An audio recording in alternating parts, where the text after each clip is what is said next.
What is up, you guys? It is your boy, Brenton Biggers here, and welcome to another video. In today's video, we're going to be talking about the Denver Poopsicles. Just kidding, the Denver Broncos. Now, to be honest with you, the Broncos are going to suck this year. Well, I hate to bring the bad news, but yeah, they're probably going to suck this year. Now you're like, okay, well, maybe. Okay, shut up.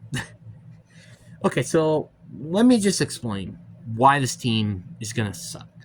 Now, there's a bright side. Okay? Okay? You got Bo Nix. You never know with rookie quarterbacks these days. You got Cortland Sutton. You got Javonte Williams. You got Jim McGlatt. You got Greg Dutch. You got a decent line. You got Sean Payton. You always got a top 10 defense. That's about it. So the point is not really the defense being the issue. Because again, I really do think the defense is really good. It's the offense that is the issue. The offense is such an issue. And it's because of the quarterback play. It's honestly, in my opinion, if I was the Broncos, I would wait on Bo Nix being the starter. I would actually want Zach Wilson to be the starter. Or had Jarrett Stidham be the starter. I honestly, if out of all those three, I would probably say Jarrett Stidham. That's my opinion. Now, you're probably saying to me, why would you start Jarrett Stidham over Bo Nix and Zach Wilson? Now, here what I would have to depth chart. Jarrett Stidham, Zach Wilson, and Bo Nix.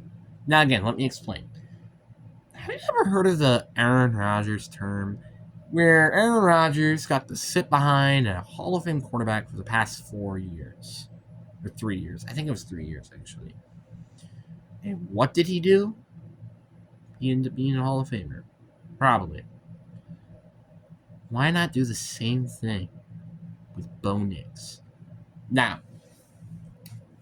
Jarrett Stidham, he ain't any Brett Favre or Aaron Rodgers or something like that. But here's the thing. You don't have to be a Hall of Fame quarterback to make your mentor, the quarterback that you're mentoring, good. For example, Alex Smith with Patrick Mahomes. He ended up playing 1 year. He wasn't really that good. And then you have Patrick Mahomes, and he's one of the best quarterbacks in the league. Tom Brady. He ended up watching behind Drew Bledsoe, I think, and I don't think he's a Hall of Famer. And now he's one of the best quarterbacks in the league. You start to get the pattern here, right? Sitting behind a quarterback, I think it's better than having them thrown into the wolves right away. I mean, again, for example, like you have David Carr, Jamarcus Russell. You get the point.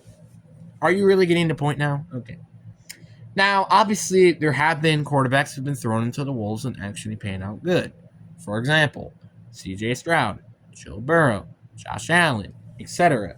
But there is more of a safer option if you don't have them start right away. And this is where having Stidham start is not the end of the world. Did everybody just forget for some reason that Jarrett Stidham is not that terrible?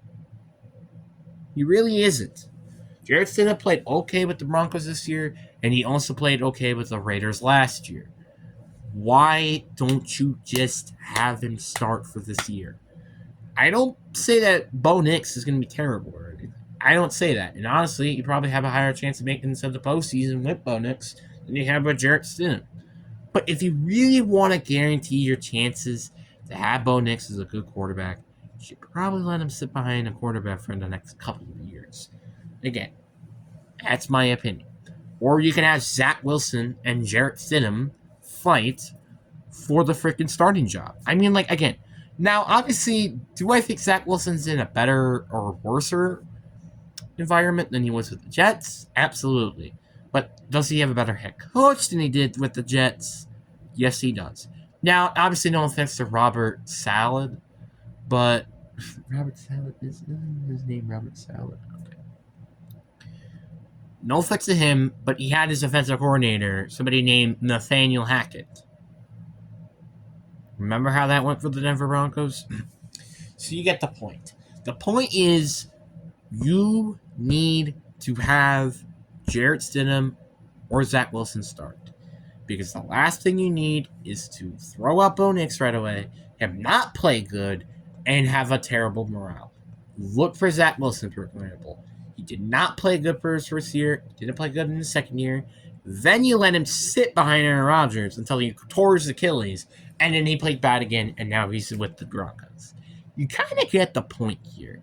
The point is, you're better off starting a more veteran quarterback than not. That's my opinion. Now, obviously, again, they could just go. Let's say, for example, they did end up going with the Bo Nix round. What if they do start him? Don't be too surprised he doesn't play good this year.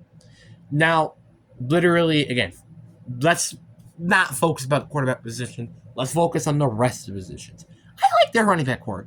I actually really do, actually. I like Javonte Williams. I like Jalen McGlatton. Jalen McGlatton, in my opinion, is better than Javonte Williams. The problem is the receiving core. Cornette Sutton hasn't really been that good of a receiver for quite some time, and he's been I feel like a consistent over 800-yard receiver. And then they also have Marlon Mims Jr., who could potentially be good. And then you also have Josh Riddles, who could also be very decent, who they signed up from the Lions. Then they also got Greg Dutch, who can be a decent tight end, aka security blanket. Their O-line is not the greatest, to be honest. I think Michael Munchie and Garrett Bortles are like their really only good offensive linemen. But again, like I said, I really, really like their defense. Patrick Surtain, Justin Simmons is gone now. Kareem Jackson, I think, is still there. I don't know. But like their defense is usually consistently a top 20 unit, so I wouldn't be worried. As long as Patrick Surtain is there, but again, you get the point. The point is, this team, if they can figure out the quarterback position and one of the 2 or 3 receivers or 4 receivers, whatever, can have a breakout season, this team could make it to the postseason. I'm just saying. The problem is if, and that's if. Again, I said the exact same thing that the New England Patriots in their video. They are going off ifs they could be good players. Now, the reason why I'm saying is because we're in a league where apparently any team can be a good team. I'm just saying. Like, literally, think about it. Look at the Houston Texans. Look at the New York Giants 2 years ago. You get the point, right? The point is that any team can be good, and I wouldn't be surprised if this team ends up being better than what everybody would expect. Because, again, they have Sean Payton, for Pete's sakes. So, yeah. But, again, like I said, I really do think this team has potential in the future. Now, this team does not look that good. And this is, again, goes back to the question, why the hell did you cut Russell Wilson and draft Bo Nix? I hated the decision of drafting Bo Nix. I think this team really should have figured out what they're going to do with their receiving core and stuff like that, and maybe even work with Zach Wilson. I'm not going to lie.